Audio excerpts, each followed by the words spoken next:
This dog is a hero. He saved dozens of lives. How dare you put his name on that list?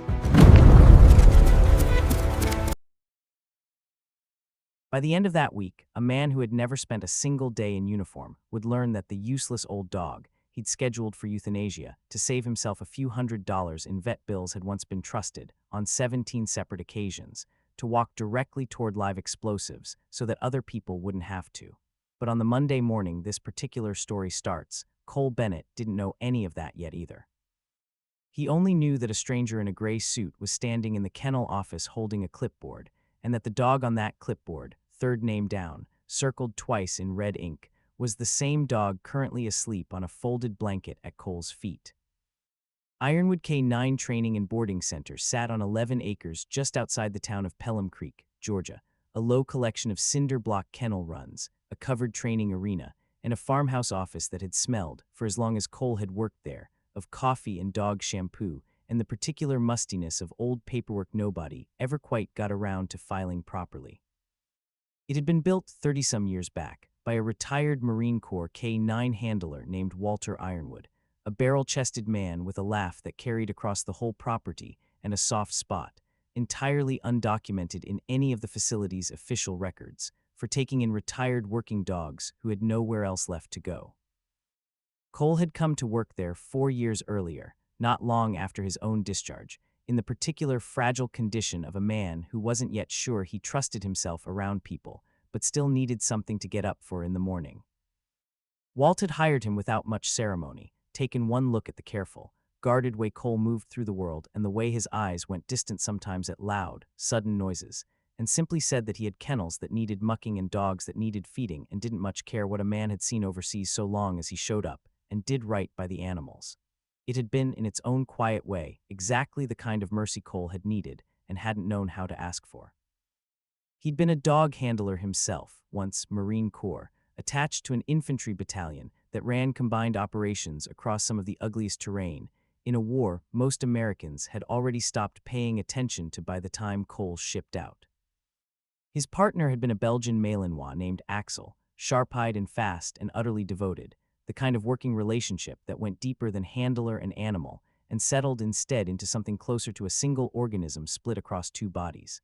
They had cleared routes together for 14 months, had found devices that would have taken out entire squads, had slept curled together in the back of transport vehicles more nights than Cole could properly count. Axel had died on a patrol outside a village whose name Cole still couldn't say out loud without his throat closing, caught in the blast radius of a device he'd correctly alerted on seconds too late to save himself, buying the rest of the patrol the 2 seconds of warning that meant every human in that column walked home instead of not. Cole had carried him the last quarter mile back to the forward operating base himself, refusing every offer of help, and had not in the 6 years since been able to bring himself to handle another working dog directly, not in any official capacity, though he had spent every one of those years surrounded by them anyway, mucking kennels and mixing feed, and sitting up nights with animals too anxious or too old or too broken to sleep easy.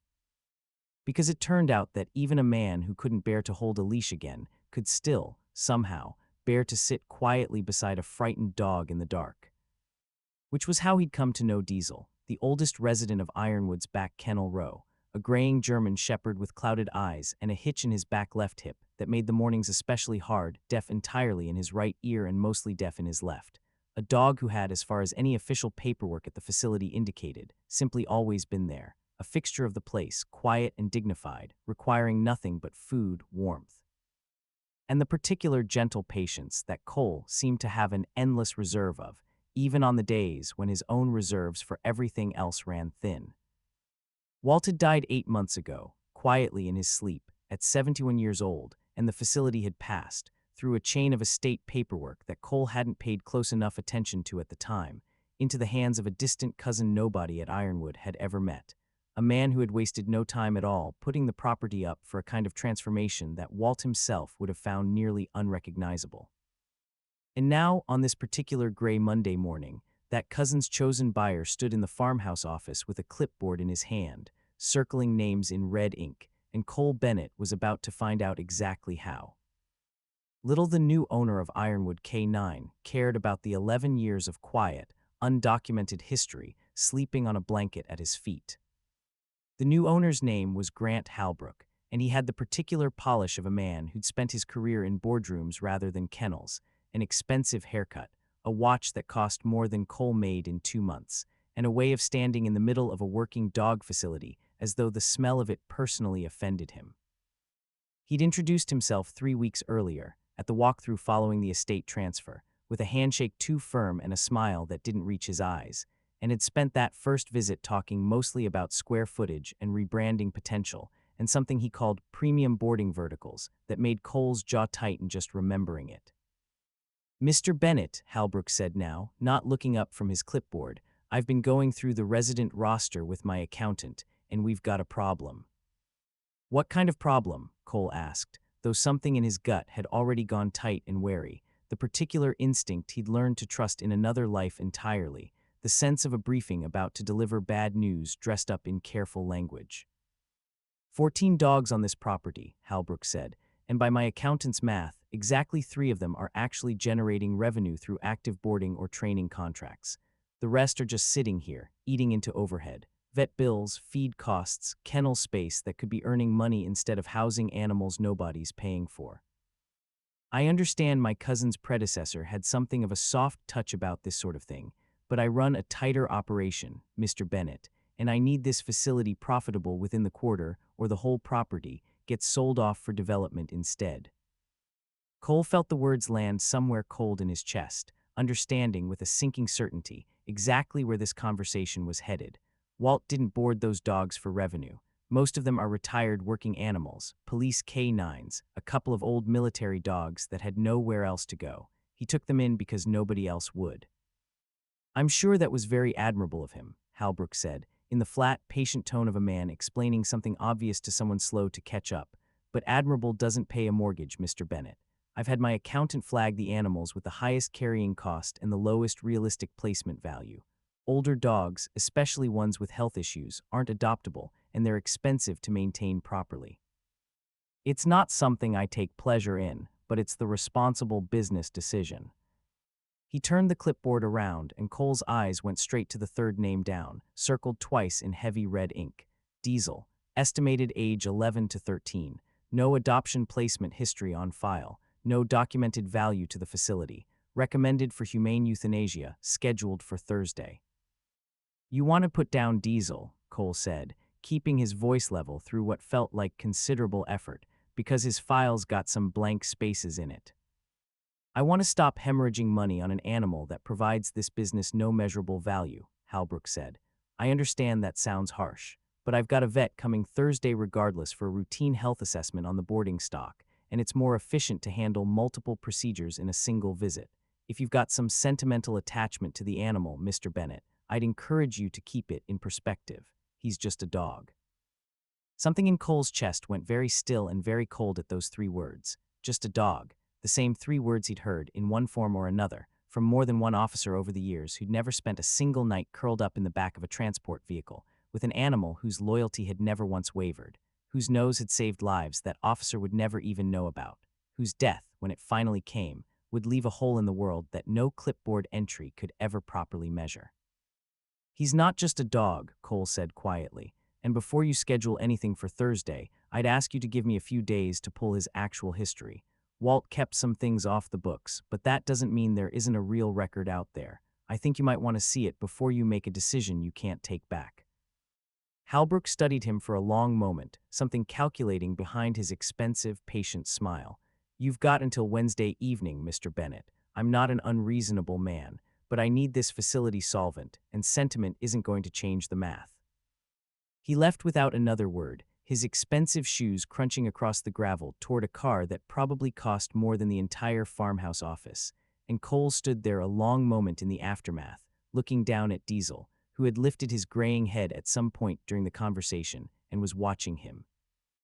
Now with clouded, patient eyes, utterly unaware that a clock had just started counting down on however many days he had left. "Not on my watch," Cole said quietly, crouching down despite the ache in his own knees, resting a hand against the old dog's head. "Whatever you did before you got here, old man, I'm going to find out, and I'm going to make sure that man in the expensive shoes finds out too." Diesel had been a fixture at Ironwood for as long as Cole had worked there, long enough that Cole had, in his early months on the job, simply assumed the old shepherd was one of Walt's personal pets rather than a boarder with any particular history worth investigating. He lived in the last run at the end of the back kennel row, a spot with a wide patch of morning sun that Walt had specifically built the run around, and he moved through his days with a slow, deliberate dignity that Cole had always found strangely restful to be around, the particular calm of an old soldier who'd seen enough of the world to no longer feel the need to prove anything to anybody. His body told a story that Cole, in 4 years of quiet observation, had never fully managed to read. The clouded eyes suggested age more than injury, but the way he carried his back left hip, stiff and slightly favored even after his morning stretches, spoke of an old wound rather than simple arthritis, the kind of permanent damage that came from something specific rather than the ordinary wear of years. There was a patch along his right shoulder where the fur grew in slightly different, coarser than the surrounding coat, the unmistakable pattern of scar tissue beneath. And his training, though rusty with disuse, had never fully faded, a precision to the way he sat, the way he waited at gates, the way he responded to certain hand signals Cole had used with him almost as a game over the years, signals that Diesel answered with a crispness that no ordinary house pet ever developed on its own. "You've been holding out on me," Cole told him that evening, sitting on an overturned bucket outside the old dog's run while Diesel worked through his dinner with the same unhurried care he brought to everything. 4 years I've been feeding you, walking you, sitting with you through thunderstorms, and I never once thought to ask Walt what your actual story was. Figured you were just one of his personal dogs, should have known better. Walt never did anything without a reason." Diesel looked up from his bowl at the sound of Cole's voice, ears attempting, with only partial success given his hearing, to orient toward the familiar tone, and gave a single, slow sweep of his tail before returning to his meal, an economy of response that Cole had always found oddly companionable, two creatures who'd both learned, in their own ways, that not every moment required a performance of enthusiasm to be genuine. "I'm going to go dig through Walt's old files tonight," Cole continued, mostly to hear his own voice fill the quiet of the evening, a habit he'd developed over the years with the more anxious dogs on the property, though Diesel had never seemed to need the reassurance the way some of the younger, more traumatized boarders did. Man kept paper records going back 30 years in that back office, half of it disorganized enough to make a battalion clerk weep, but if there's anything on you in this world, old man, it's probably buried in one of those filing cabinets. He spent that night in Walt's cluttered back office, dust thick on cabinets that hadn't been properly organized since sometime in the previous decade, working through folder after folder of intake records, vet bills, training logs, and the accumulated paperwork of 3 decades running a facility that had clearly always mattered more to Walt as a calling than as a business. He found records on most of the other boarders easily enough, but Diesel's folder, when he finally located it near the back of a drawer labeled simply personal, in Walt's own cramped handwriting, contained almost nothing at all. No intake date, no prior owner information, no veterinary history predating Walt's own notes, just a single index card yellowed with age that read in Walt's familiar scrawl, "Diesel, belongs to Frank. Frank's gone now. Dog stays as long as I'm breathing, and after that, God help whoever tries to tell him otherwise." Cole sat with that card for a long time, the old office quiet around him, a name, Frank, that meant nothing to him, yet but clearly meant everything to whatever history Walt had chosen to keep private rather than filed, and understood with a growing certainty that finding the truth about Diesel was going to require more than a filing cabinet. It was going to require finding out who Frank had been, and what exactly Walt had considered important enough to protect this fiercely for over a decade, without ever once mentioning it to the man who'd worked alongside him for 4 straight years. He thought briefly and, with some frustration, of every conversation he and Walt had ever had about the old shepherd, every time he'd asked, in passing, why Diesel got the best spot on the row, why Walt never let anyone else handle his feeding schedule, why the old man's expression had always gone a little distant and unreadable whenever Diesel's name came up. Walt had never lied to him, exactly. He'd simply never volunteered the truth, and now Walt was 8 months gone and unable to explain himself, and Cole was left with nothing but an index card, a first name, and a deadline that Grant Halbrook had made very clear wasn't going to move. He picked up his phone the next morning and started making calls. Cole's first calls got him nowhere. a scattering of local veterinary offices that had never heard of a working dog named Diesel, a county animal control office that had no relevant record predating their current database system, an increasingly frustrating hour spent trying to explain his situation to receptionists who had no reason to prioritize the vague, urgent request of a man they'd never met. It wasn't until he thought to call his own old training instructor from the Marine Corps K-9 program, a retired gunnery sergeant named Ellis Voss, who'd gone on to consult for civilian police K-9 units after his own discharge, that the pieces finally started to come together. Diesel, Voss repeated when Cole finally reached him and laid out what little he knew: the shepherd's approximate age, the old shoulder scar, the hip injury, the single index card with a first name on it. German shepherd, right age range, working dog build even now by the sound of it. You said the name on the card was Frank. That's all I've got, Cole said. Belongs to Frank. Frank's gone now. That's the entire record. Voss went quiet on the other end of the line for a long moment, and when he spoke again, his voice carried the particular careful weight of a man arranging memories he hadn't visited in some time. There was a Frank Delgado, ran K-9 for the Metro PD bomb squad up in Charlotte, must be going on 10 years back now. Legendary handler, the kind of guy other departments called in to consult when they had a device they couldn't safely approach. His dog was a shepherd. I want to say the name was Diesel, though I couldn't swear to it after all this time. Delgado had a heart attack in his own driveway, sudden, no warning, dropped dead at 53 years old, left no family that anybody could easily locate, and the dog, if I remember the story right, ended up in some kind of limbo afterward because there wasn't a clear next of kin to claim him through the department's retirement process.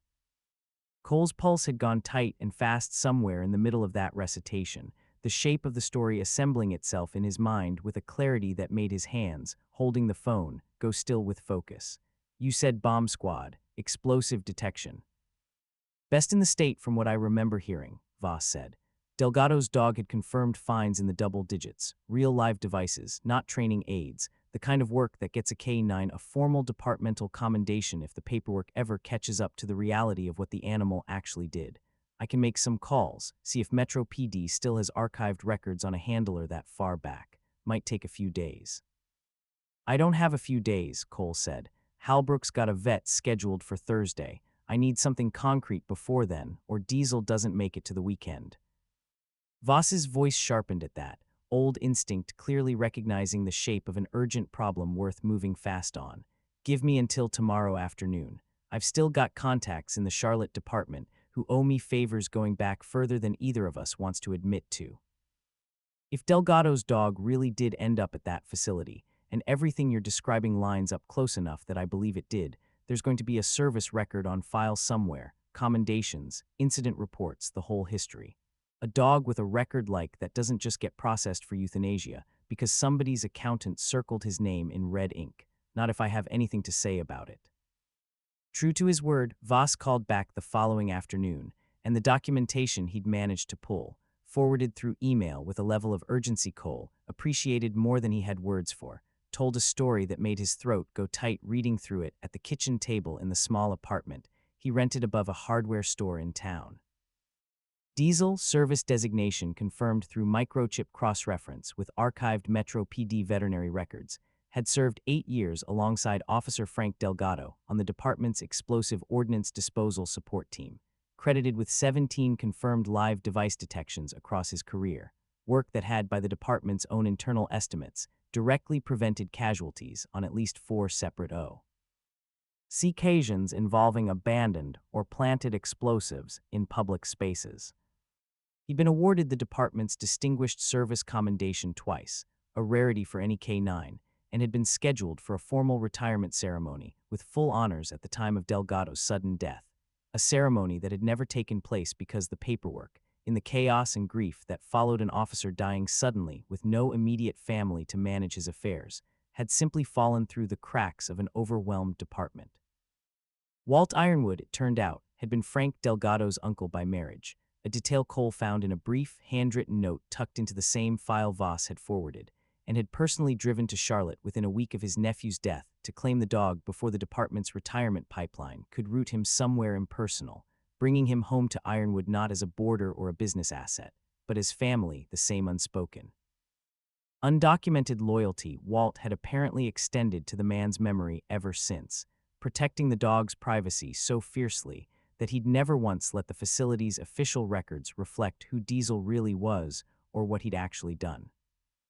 Cole sat at his kitchen table for a long time after finishing the file, looking at photographs Voss had managed to include, an image of a younger Diesel in a tactical harness standing beside a proud-looking officer in a bomb squad uniform, both of them squinting against bright sunlight outside what looked like a courthouse, a commendation ceremony photograph from years before either of them could have known how the story would eventually end.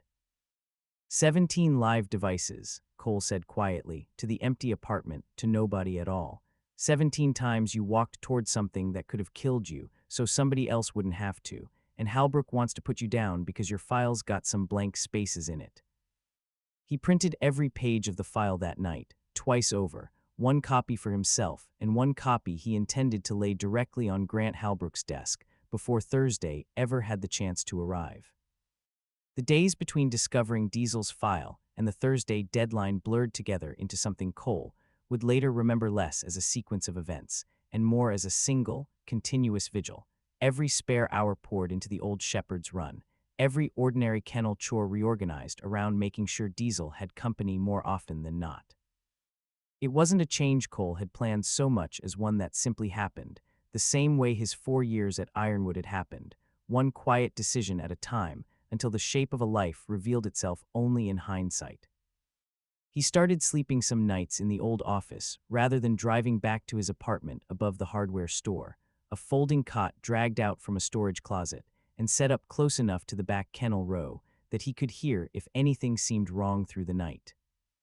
He told himself this was practical, that an 11-year-old dog with a documented history of stress-related health issues deserved monitoring, and that was true as far as it went, but some quieter part of him understood that he was also, in his own way, standing watch, the way he'd once stood watch beside Axel on nights before dangerous patrols, a ritual his body seemed to need even now, even for a dog that wasn't technically his to protect.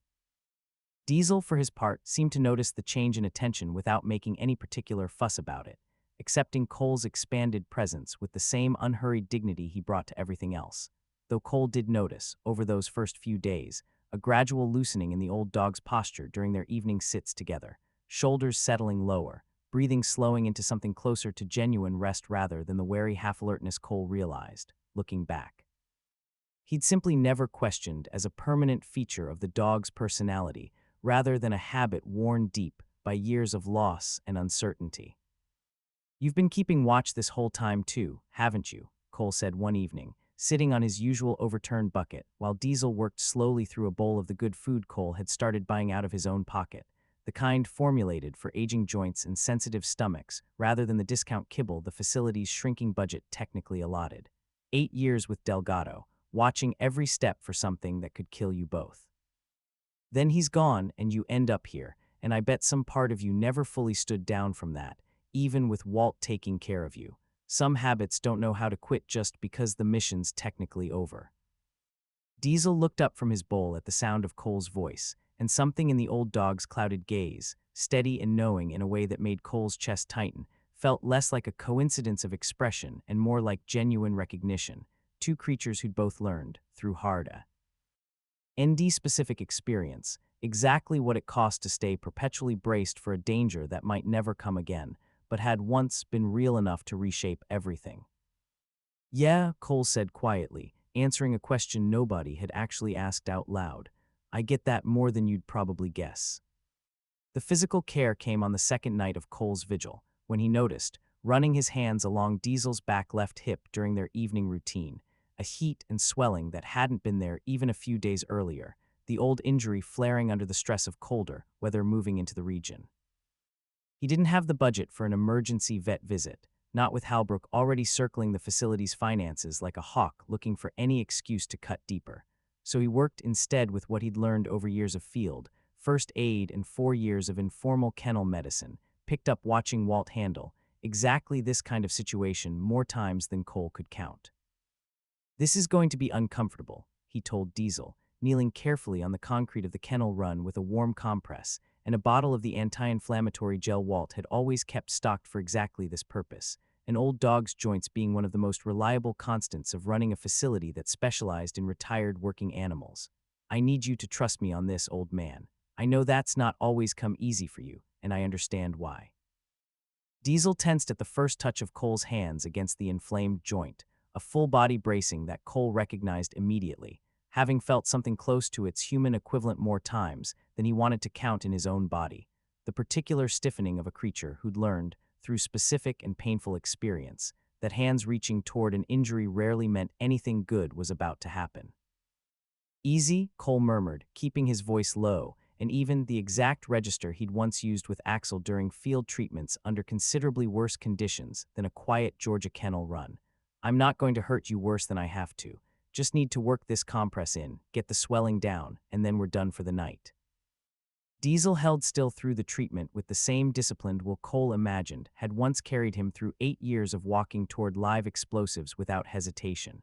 And when Cole finally finished, sitting back on his heels with his own knees protesting the position, the old shepherd let out a long, slow breath that sounded, more than anything, like relief. There, Cole said softly, resting a hand against Diesel's head. You did good. You always do good. Don't let anybody tell you different, especially not some man in an expensive suit who never once had to walk toward something that could kill him. The panic came 3 nights later, and it caught Cole entirely off guard, arriving not during a thunderstorm the way he might have expected from a dog with Diesel's history, but during an ordinary afternoon when a delivery truck backfired sharply in the facility's gravel lot, a sound close enough to a controlled detonation that Cole's own body went rigid for a half-second before his conscious mind caught up, and Diesel, 20 feet away in his run, reacted with a violence of panic that Cole had never once witnessed from the old dog in 4 years of quiet familiarity. He found Diesel pressed flat against the back wall of his run, breathing in short, ragged gasps, his clouded eyes wide and unseeing in a way that told Cole, with immediate and painful clarity, that the old shepherd wasn't present in the kennel at all anymore, but somewhere else entirely, some memory of a controlled detonation or a near miss that had never fully released its grip on him despite the years since. Hey, Cole said softly, lowering himself carefully into the run, mindful not to crowd the old dog's chosen position against the wall, understanding on the same deep level that had once let him talk frightened locals through checkpoint searches without escalating anything further, that this was a moment for presence rather than approach. Hey, Diesel, it's just a truck, you're not there anymore. Whatever it was, it's not here. Diesel didn't respond at first, locked too deep inside whatever memory the backfire had dragged him back into, and Cole sat with him in the gravel dust of the kennel run, close but not touching, and did the only thing he knew how to do in that particular kind of moment, having been on the receiving end of it himself more times than he liked to count in the years since Axel's death, before he'd learned enough of his own patterns to head the worst of it off before it fully took hold. He talked low and steady, not about anything in particular, just the sound of a familiar voice filling the space, patient, unhurried, willing to wait as long as it took. It took nearly 15 minutes, considerably shorter than Cole's own worst episodes had ever resolved in, before Diesel's breathing began to slow, before the wide, unseeing stare gradually gave way to recognition, to the run, to Cole, sitting 3 feet away with his voice still low and constant in the fading afternoon light. There you are, Cole said softly, when Diesel's eyes finally focused on his face and something in the old dog's posture eased. Welcome back. Diesel crossed the remaining distance slowly, still trembling faintly, and pressed his graying head against Cole's chest with a weight that felt, in that moment, like the most honest thing either of them had offered the other in 4 years of quiet, careful familiarity, and Cole wrapped both arms around him, feeling the old dog's heartbeat gradually slow beneath his palms, and sat there in the gravel dust long after the shaking fully stopped, neither of them in any particular hurry to move. I know, Cole murmured, resting his cheek against the top of Diesel's head. Believe me, old man, I know exactly what that's like. Some things just don't know how to let go once they've got their teeth in you. Doesn't matter how many years pass. Wednesday evening arrived with a gray, low sky that matched Cole's mood exactly, and he walked into the farmhouse office carrying the printed file Voss had helped him assemble, 17 confirmed detections, 2 departmental commendations, a photograph of a younger Diesel standing proud beside Officer Frank Delgado outside a Charlotte courthouse, and laid the entire stack on Halbrook's desk without a word, letting the documentation speak for itself before he trusted his own voice, not to shake with the anger he'd been carrying for 3 straight days. Halbrook read through the file slowly, his expression shifting over the course of several minutes from polite indulgence into something more careful and considering, and when he finally looked up, Cole allowed himself a small, cautious flicker of hope that the man in front of him might actually possess some capacity for decency after all. "This is remarkable material," Halbrook said, and for a moment his tone had lost its usual clipped efficiency. "I had no idea, genuinely. If Walt kept records like this hidden, that's on him, not on me, but I appreciate you bringing it forward." "So he's off the list," Cole said, not quite a question, though he heard the hope in his own voice and didn't bother hiding it. Halbrook's expression shifted again, the careful consideration giving way to something more calculating, and Cole felt the small flicker of hope curdle immediately into dread. "It's not quite that simple, Mr. Bennett. This history is meaningful, sentimentally, historically, I understand that, but it doesn't change the underlying financial reality. This dog still requires ongoing veterinary care for chronic conditions, still occupies kennel space that could generate revenue, and frankly, a decorated retired canine with health issues is exactly the kind of animal that draws unwanted scrutiny if his condition continues to decline under this facility's care. If anything, this file makes the situation more delicate, not less." "More delicate how?" Cole asked, his voice going flat and careful in a way that he recognized, distantly, as the same tone he'd once used at checkpoints when a situation was already deteriorating. Halbrook hesitated just slightly, a hesitation that told Cole more than any amount of careful corporate language could have. "There are options available to a facility in our position that a heroic service record actually makes more viable, not less. There are research institutions, private security contractors, breeding programs that pay considerable sums for documented working-line animals with proven pedigrees, healthy or not. A dog with Diesel's history and bloodline is worth considerably more to certain buyers than his file suggests he'd be worth as a simple euthanasia line item. I hadn't fully explored those options before, given the blank paperwork. Now that we have a documented history, that changes the calculus considerably." The words landed in Cole's chest like a physical blow, understanding arriving with a cold, sickening clarity that made his hands curl into fists at his sides. "You're talking about selling him off, to a lab or worse." "I'm talking about maximizing an asset's value while minimizing this facility's liability," Halbrook said, his tone regaining its earlier polish, as though the conversation had simply returned to comfortable, familiar territory. "It's not personal, Mr. Bennett. It's simply business. I'd think you of all people would understand the value of a documented, trained working animal to the right buyer." "He's not an asset," Cole said, his voice gone very quiet and very hard, the particular quiet that had, in another life, meant the situation was about to change very quickly and very decisively. "He's a decorated law enforcement officer who happens to walk on 4 legs, and he has already given more to this country than most men ever will in their entire lives. You are not selling him to anybody, Halbrook, not to a lab, not to a breeder, not to anybody." Halbrook's expression cooled considerably, the earlier warmth evaporating entirely, replaced by something flat and dismissive that told Cole exactly how little the man's momentary interest in Diesel's history had actually mattered to him beneath the surface. "I appreciate your passion, Mr. Bennett, but you work for me now, and this is my property and my decision to make. I'd suggest you keep your personal feelings out of business operations going forward, or we're going to have a much bigger problem than one old dog's paperwork." "You're right about one thing," Cole said, standing slowly, deliberately, every line of his posture carrying the particular controlled stillness of a man who had already decided, somewhere deep and certain, exactly how far he was willing to go to keep this from happening. "We are going to have a bigger problem. I'd start thinking real carefully about how you want that problem to play out, because I promise you, I've got considerably more patience for a long fight than you're going to want to test."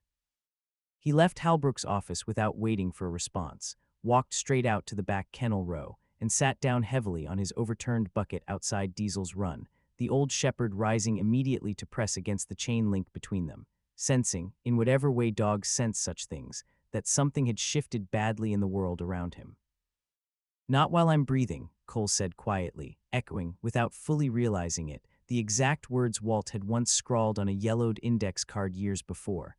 "I don't care what it costs me, you're not going anywhere."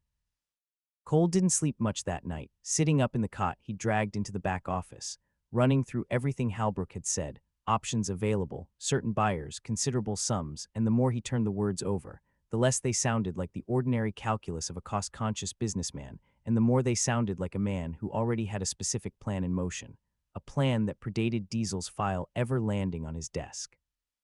He thought about the other retired working dogs on the property, the ones Halbrook's clipboard had already circled for what he'd called humane euthanasia, and felt a slow, cold certainty settle into his gut that Thursday's scheduled vet visit might not be what it appeared to be at all. He called Ellis Voss again first thing the next morning, laying out Halbrook's comments in as much detail as he could remember, and heard his old instructor go quiet on the other end of the line in a way that told Cole his instincts weren't misfiring. Research institutions and private buyers paying for documented working-line dogs isn't inherently illegal, Voss said carefully, assuming proper transfer of ownership and full disclosure to whatever oversight exists for that kind of sale. But if he's planning to move dogs off that property labeled as euthanized on paper, while actually selling them off the books to buyers who don't ask too many questions, that's not just unethical, Bennett.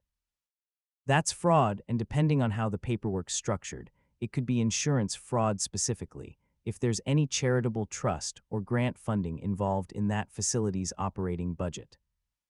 The mention of a charitable trust sent Cole back into Walt's cluttered filing cabinets that same afternoon, and it didn't take long, once he knew specifically what he was looking for, to find what he needed. Ironwood K9 had, for the better part of a decade, received quarterly disbursements from a regional Veterans Support Foundation, funds specifically earmarked for the humane care, and where possible, rehoming of retired police and military working dogs, a program Walt had apparently applied for and maintained meticulously, judging by the careful, detailed reports filed alongside each disbursement request. Halbrook Cole discovered digging through more recent correspondence in the office's shared email account, had continued drawing on that same trust in the months since taking over the facility, submitting reports that claimed ongoing, active care for the full roster of retired dogs on the property, dogs that, according to the euthanasia schedule sitting on his own desk, he had every intention of quietly removing from the facility within days. "He's double-dipping," Cole said out loud to the empty office, piecing it together with a clarity that made his stomach turn, claiming grant money for caring for dogs he's planning to sell off the books, and pocketing whatever the buyers are paying him on top of it. Diesel's not just an inconvenient line item to him, Diesel's inventory. He photographed every relevant document he could find that afternoon, working with the same careful, methodical thoroughness he'd once brought to root clearance, building a case rather than simply Eking to anger, and drove into town that evening to meet with a legal aid attorney a friend from his Marine Corps days had connected him with, a sharp, no-nonsense woman named Priya Kessler, who specialized in nonprofit fraud and animal welfare law. "This is a strong pattern," Kessler said, reviewing the documents Cole had gathered across her cluttered desk, Diesel's service file sitting alongside grant disbursement records and euthanasia scheduling paperwork that, taken together, painted an increasingly damning picture. Continuing to claim active care grant funding for animals scheduled for removal from the property, especially if any of those animals are actually being sold rather than humanely euthanized as reported, that's fraud against the granting foundation at minimum, and depending on how the sales are structured, potentially trafficking in stolen government or municipal property, since several of these dogs, including Diesel, were never properly transferred out of their originating department's ownership in the first place. But Mr. Bennett, I need to be honest with you. What we have right now is a strong circumstantial case. To actually get law enforcement to move on this before Thursday, we need direct evidence connecting Halbrook to an actual planned sale, not just suspicious paperwork. "Then I'll get it," Cole said. Kessler studied him for a long moment, the particular assessing look of someone who dealt regularly with people carrying more determination than patience. "I'd strongly encourage you to let me handle escalating this through proper channels, Mr. Bennett. I understand what this dog means to you, but if you go digging for that evidence yourself and something goes wrong, you could end up compromising the whole case, or worse." "I hear you," Cole said, and meant it, though something in his own voice told him, even as he said it, that he wasn't fully committing to the promise. The old instinct to handle a threat directly rather than wait on a system that had, in his experience, rarely moved fast enough when it mattered most. That night back at the facility, sitting on his overturned bucket outside Diesel's run with the old shepherd's head resting heavy against his knee, Cole's phone buzzed with a text from the facility's part-time night groundskeeper, a college kid named Marcus who handled overnight feeding duties on the nights Cole didn't stay. Unfamiliar truck pulled in the back gate. Nobody I recognize. Halbrook's not answering when I call to check. Cole was on his feet before he'd finished reading the message twice, old training snapping fully back online, with a clarity that erased every trace of the fatigue he'd been carrying for 3 sleepless nights running.